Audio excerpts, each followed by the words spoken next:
now for our second week of the pre-season Wellbeing program, and we're going to look at sleep and diet today. And the first thing to consider, and the first question is, how important is sleep? So, Tara, how important is sleep? Extremely. Me and Mark were actually just discussing how a lack of sleep was used as torture, during the war and sort of that extreme torture. So, yeah, I guess we're going to start off with sleep, why it's important, the effect of lack of sleep, and finally, actually, okay, well, how can we get a good night's sleep? And looking at research, ideally adults want between 7-9 hours sleep per night, and obviously this varies with age. And this basically helps our physical and cognitive functions to replenish and to help us rest and recover and set us for a new day. According to BBC News, apparently more than half of the UK have reported either insomnia or struggling to fall asleep or really vivid dreams. And I don't know about you, Mark, but I have had ridiculously wacky dreams since the pandemic. I have no idea why, but I don't know if other people have had that as well.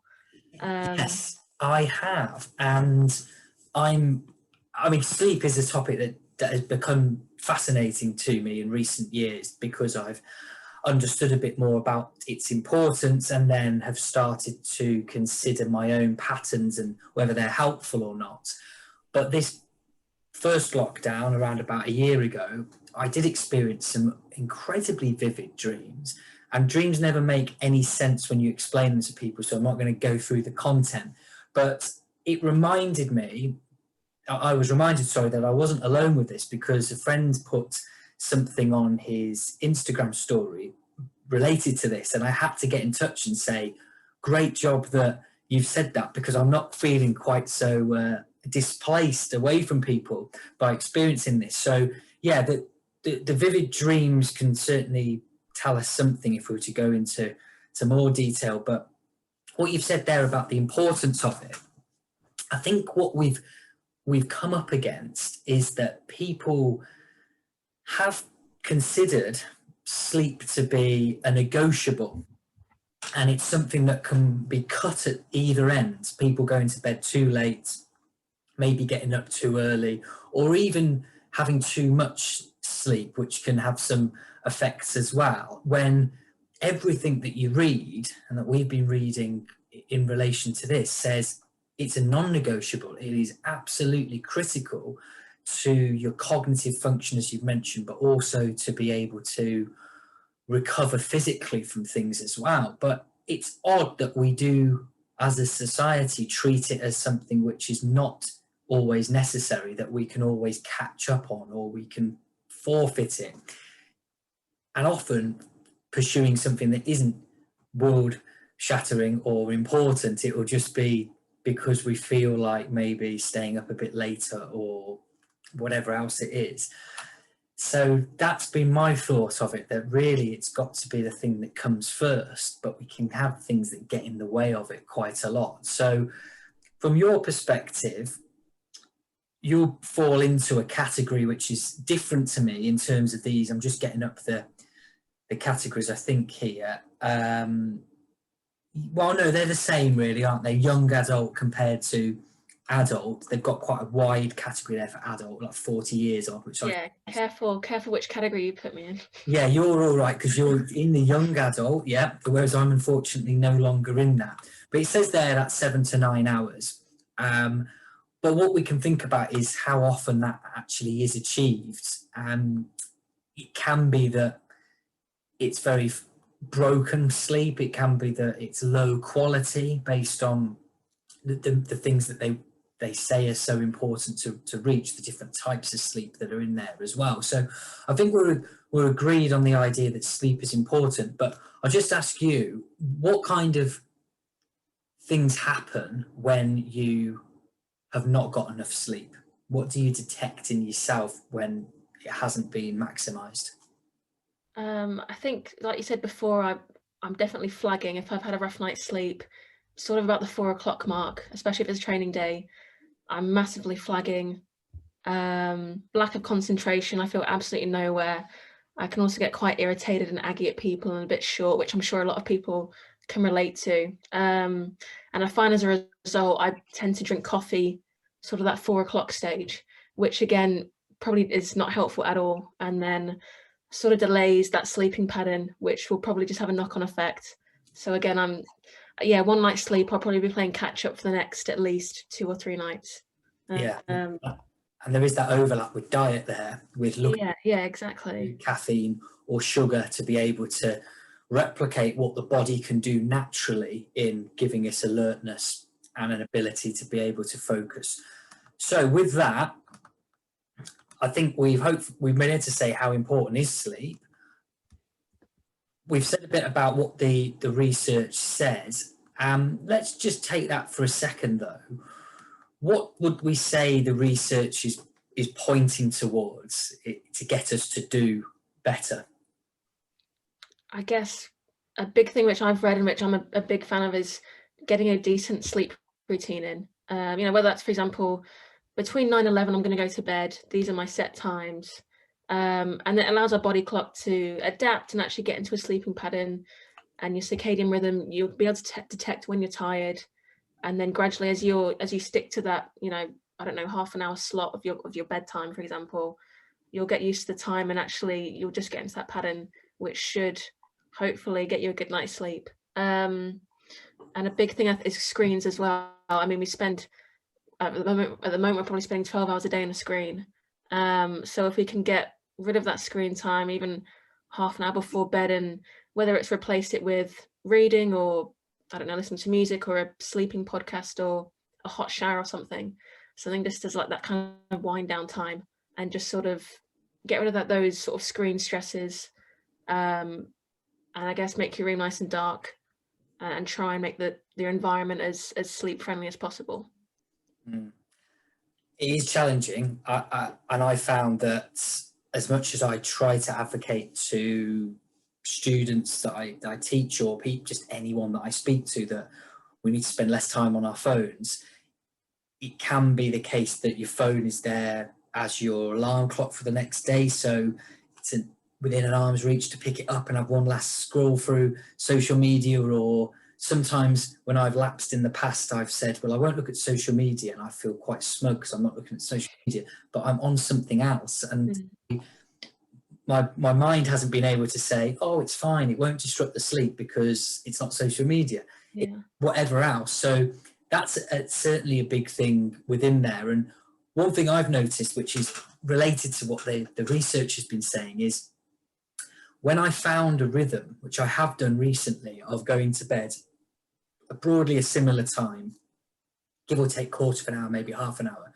and it will naturally get me to wake around the time that the alarm goes. The alarm's there as like as a safety net. Yeah. The temptation is still there to roll over and have another hour. But what I've found, people watching might identify with this, is that extra hour, or even 2, whatever it is, always leaves me feeling a little bit more sluggish and groggy afterwards, because that type of sleep is very heavily connected to the dreams that come on. So if I have another half an hour or an hour, I will dream something that is really, really intense or hectic. And then as I'm waking up, I've got that going on. I'm still processing that and thinking about, I wonder how that would have finished. And I'm thinking about my dream.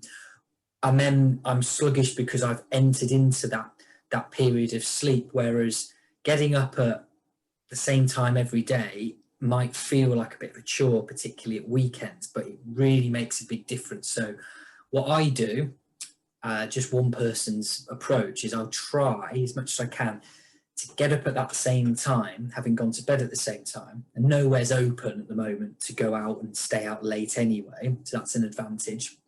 But then in the morning, get up at the same time, and if I do feel like I'm tired or I need some extra rest, because perhaps the night's sleep hasn't been that good, I'll allow myself a short nap later on in the day, which can be really replenishing, which can make you feel a lot more energized afterwards. So that's another bit, isn't it? That the length of nap, how important that is. So we're not saying, let's go for a 5-hour nap. That isn't a nap, but maybe something like 20 minutes. That's generally what seems to be the thing. So yeah, the research does point us towards this idea that we need to create a rhythm, like you say. So we'll just stay on this for a second. What would you share then as 2 or 3 of the best tips for trying to get a better night's sleep? You mentioned a few there, but what would you, if you're now looking to embed this and to optimize your sleeping patterns, a couple of things that you would say are the top ones to look at? Firstly, I guess establish like a nighttime routine. Okay, I'm going to go to bed at this time and be disciplined with it. So whether you're going to bed at 10, okay, I've got 45 minutes from then to do X, Y, Z, I don't know, wash your face or read that book or whatever it is, be really disciplined with that. And I'd say be mindful of how much coffee you're drinking and at your latest point you're having coffee. So if your coffee's going to stay in your system between 4 to 6 hours after you've consumed it, the latest you probably want to be having a coffee is 4 or 5 o'clock, depending what time you go to bed. So be mindful how much coffee you're drinking and actually how late you're drinking, because the knock-on effect will massively affect your sleep. Good point. Yeah, coffee can be something which, without us noticing, might have an impact on that. So what I'll add, my couple are connected to what you've said. I think the routine is crucial. And for me, it would be about setting up how that last half an hour looks. So are you getting yourself more towards a state of sleep? So we've mentioned about the screens and the phones, what they can do to perhaps detract from that. But are we getting ourselves into a more relaxed state? How many people are maybe working almost right up to when they go to sleep, or doing something that's quite stimulating all the way up to there? So the light, making sure that's correct, making sure the temperature, how much you can control that, and making sure also that, and this is hard during lockdown and people working from home when they might not usually be, but try to keep the space that you sleep for that, rather than, I've again done stuff where I've been thinking, oh well, I'll just do a little bit of that while it's comfortable on the bed, and then it's just not quite putting me in that place where it is just a place to go to sleep and to rest and then be rejuvenated. So yeah, I think we're going to go on towards diet, which does have links that we've spoken about, but on the case of sleep, I think the thing that everyone can think about now is there 2 or 3 things that they might want to do which can make a difference to their quality of sleep. But it starts with being honest, thinking, how much sleep do I get? If it's not between those 7 and 9 hours or more, if you're a bit younger, it's not really something where we can make excuses and say, oh, I don't do it because of this. You've got to prioritize that, because you do see the benefits as well as the issues with not getting enough sleep. And it's just reminded me to mention, I recall from certainly when I was finishing university, but then in the years afterwards, my attitude and approach to sleep was appalling, and that was very heavily linked to having poor mental health as well. Being tired, then not being able to concentrate, and then that feeding into feelings of not being good enough at something, and then snapping at people around me, and all these things that can influence behaviours and then reinforce perhaps some of the attitudes that you have, and it can be quite a negative cycle. So keeping on top of sleep is really, really important. So we have... Sorry, go on, Tara. No, just saying, I completely echo that. I remember being at uni and thinking of sleep as an inconvenience because, I had essays to write, a social life. And, when I would go out, it was never really, I'm such a lightweight. It was never the drinking that gave me a hangover. It was the lack of sleep, which just wrote me off the next day completely. And it was just not valuing sleep for how important it actually is and how much I actually need, and not even performance, just general daily sort of life skills and activities that I just couldn't carry out, basically. Yeah. Okay, what links diet and well-being? What would we point to there as some key findings or key connections? I think mainly we know nutrition and performance go hand in hand, but as well as our mood as well. And when we spoke about this, it's easy, I think, especially with the lockdown, restaurants aren't open, but the likes of Deliveroo and Just Eat are at the click of a hand, and that fast food approach. And if you're honest with yourself, we know we should be eating fruits and veg. We know we should be eating a nice, colourful plate and a balanced meal. And actually, when we eat good food, we tend to feel good. We tend to feel more energized, loads more focused, and our cognitive is loads better. Whereas compared to a fast food meal or quite a beige looking plate, we know we feel quite sluggish and lethargic. So it has a massive impact on our mood, our performance, and I suppose how we go about our day, and probably it would affect our sleep as well, hand in hand. Yeah, and there's a lot more being done in terms of research to point towards the links between certain foods and diets and good or poor mental health. And that's really encouraging, because I think that's an area which has a lot to be exploited, because it's, again, things that people can control to a large degree, and influence things positively.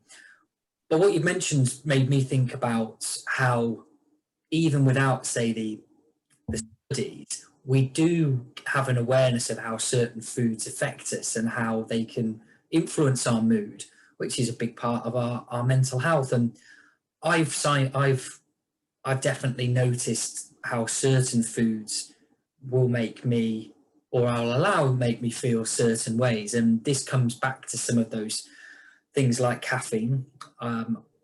If there's an equivalent in drinking coffee to people's tolerance to things like alcohol, then for coffee, I am certainly a lightweight, a poor coffee drinker. One cup is optimal point. Any more than that, I will develop things like a bit of the shakes. That's after 2 or 3 cups sometimes, and really distracted, very dry mouth and so on. So if I know that caffeine has an effect on me which is not helpful, but that 1 cup, I can get some of those benefits, which gives a bit of a perk up and maybe get some of the ideas and creativity going around a bit quicker. But I have to be quite aware of the fact that it's not so good for me. Now, I could build up more of a tolerance like people do, and so on. But for me, caffeine is something that I'll approach as saying, yeah, certain times of the day and in moderation, something that I wished years ago I'd apply to things like, say, alcohol and other foods. But for caffeine, the penny dropped quite quickly for me. So that is something that others can look at and think, what's their relationship with it? And I know some people who go through it like it's water, and there's a coffee on the go all the time. And if that's impacting things like sleep and your mood and so on, then yeah, it's always worth an evaluation. My other one's sugar. And the example for this week is, like, sounds fairly silly, but it did remind me of it. I had a birthday on, when was it? Wednesday, the number of which won't be revealed, and had a birthday cake, very nice. And my partner made it, and she said, "Well, this is for you." And I was thinking, that's fantastic, a whole cake to myself. But I realised that because this was something which had a lot of sugar in, it's really very nice cake, that I did have to ration it, because with a sugar rush or a buzz from that, it was actually quite distracting for some slow and deliberate work that I was trying to do at the time, marking some essays. So that ability to be able to self-regulate certain foods is quite new to me. And I know that people find food can be a source of comfort. It can be something which we do struggle to control because it's the availability of certain things. So it's sometimes just about working out which things you know cause you problems or issues, or even just you want to be more aware of within that. What about, from your perspective, is there a caffeine or sugar or something else which you look at and refer to as being something that can be a challenge? For me, it was always cricket teas, especially with games. And it's like a club game. There is everything but nutritionally good food there. pastries, cakes, sweet things. And I just found I just was never in a position to bowl a 10 over a stint after eating my teas or going out to field. I just always felt sluggish, which is terrible really. I'm not sure why they've still got cricket teas with pizza slice and sausage rolls, but yeah, for me, I knew I had to, I didn't have the discipline basically to not pick up the bad choices. So I thought, right, I'm gonna have to just make my own lunch, and make a better option. So it completely took out the decision of, okay, well, what can I pick from the buffet table, to, well, I'm not gonna have the teas, I've made my own lunch, I've packed my own snacks, so I know that is out of the option. I don't even have to make a decision because I've got my own lunch. So for me, that was a big one. And I know, it's like when you play a club game, the temptation's there, or if you've bowled and you're going to bat number 11, brilliant, I'll pile it on the plate. So yeah, I'd say that was a big one for me. And I think, like you said, just being mindful and aware of, okay, well, I know this gives me a stomach ache, or I know if I have too much fried food, that's going to make me feel really sluggish, and I've got XYZ to do today. And it's all about balance as well. We're not telling you that you need to eat super clean 24/7, 80-20 split. If you can eat well and colorful foods and whole foods and, not takeaways, basically 80% of the time. And, if it's your birthday or you really fancy that sweet treat, or you've had a hard day, that's that 20% where, yeah, let your hair down, have a glass of whatever with dinner, have a dessert, because, we're only human, and we crave those things for sure. But that 80-20 split, I think, is crucial, and just being really disciplined, I guess. It's boring, but I think we all know what works for us and what we should be doing. It's just sticking to that, I guess. Yeah, and that's, you've mentioned some things that are options there, which we can just go into in a little bit more detail in a second. And the area of diet and food is such a big area. It's discussed a lot. People have got views regarding obesity, regarding impacts that are present, why people make certain choices. Of course, there's people who are who struggle with eating disorders, and there's lots of things that are there which are of course important to acknowledge. So some of the things that we're talking about, I suppose, are general, and are assuming a little bit of saying that someone is in a decent place to be able to make some of these decisions. So I think when we're looking at what the options are, it's probably some of those swaps that are there. And this is something I'll mention, and then I'll throw back to you for perhaps what might be your take on it. I found that for me, I do like the sugar or the sweet stuff, and like how it tastes and how it makes me feel initially, but then sometimes feel a bit guilty about it afterwards. Because for me, like I suppose many others, I try to exercise self-control, and then when I don't do it, I feel like I've been a little bit of a cheat and I've let myself down. So some of it's about trying to remove the temptations, and introduce swaps that are a bit better. So I don't tend to buy chocolate to have in the house, so then it's not in a cupboard. And then if I do get something, it's another thing that I've got to think through a bit more. So it's, if I'm in the shop, I'm thinking, I've got my list. Am I going to add this? And on occasion it'd be like, yeah, actually, I do want to have this chocolate bar. I want to get some ice cream or what have you. But it's just taking away the initial impulse to be able to get something. So my swap has been, I like the kind of the sugary hit, but I eat now quite a lot of raisins and things like that, and grapes, which aren't the same, of course, as a bar of chocolate, whatever your favourite one is, but that does take care of some of those cravings, if you like. Put it in a bit of Greek yogurt, fantastic, and that feels like it's a pudding, when in actual fact it's got loads of good stuff going on with the protein as well as some of the vitamins that were present as well. So that's one of mine that I found has worked.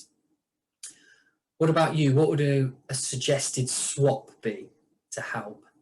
So I'm a massive chocolate fan. I probably have a square of chocolate once a day, and particularly at night after dinner.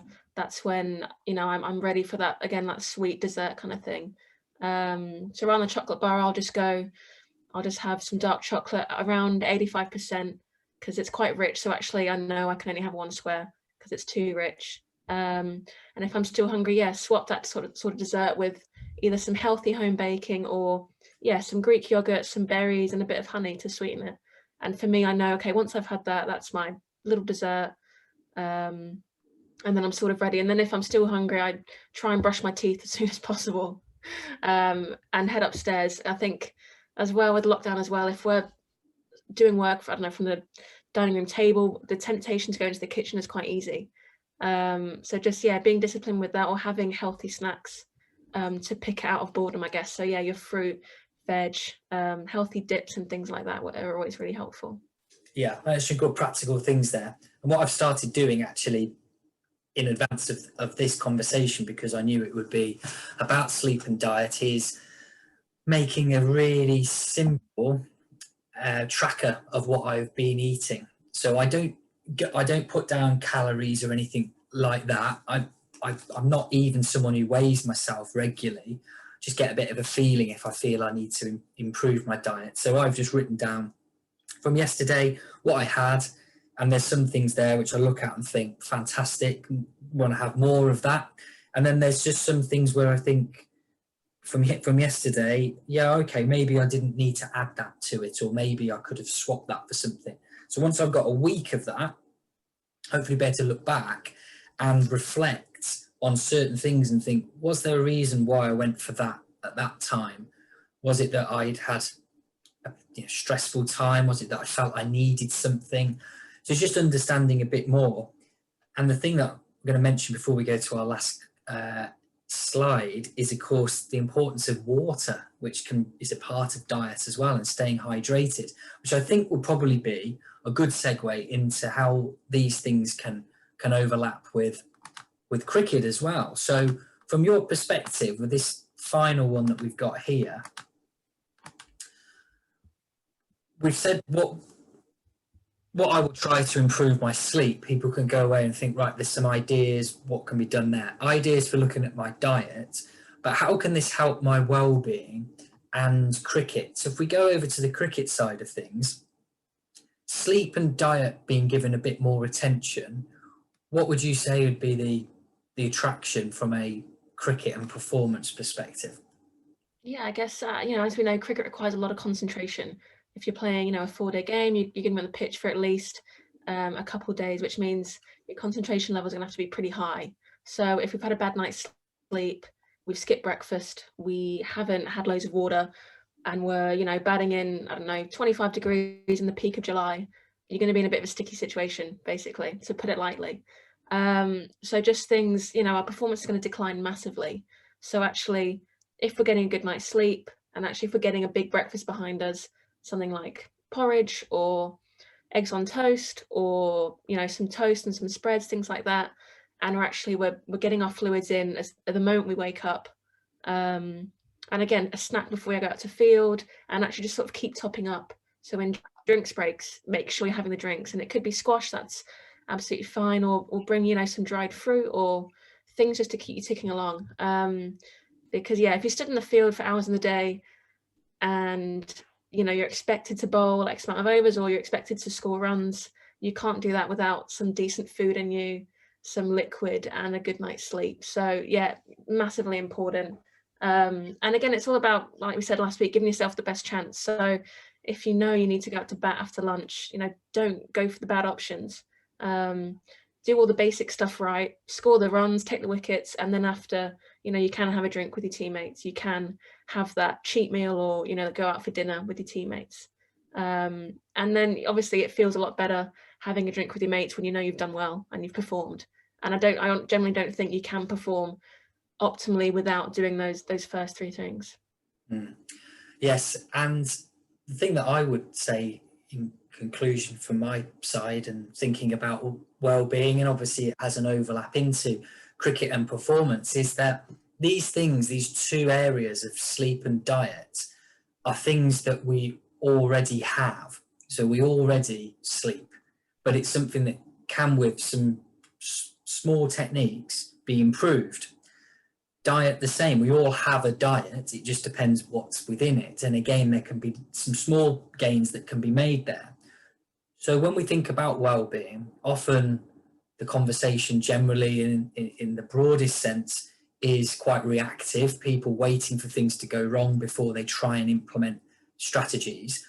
But these are two areas where they can be really good proactive measures which see great benefit. And then there's the rotating effect of getting one thing going well and getting confidence as a result of that, and then it having an overlap and influence elsewhere.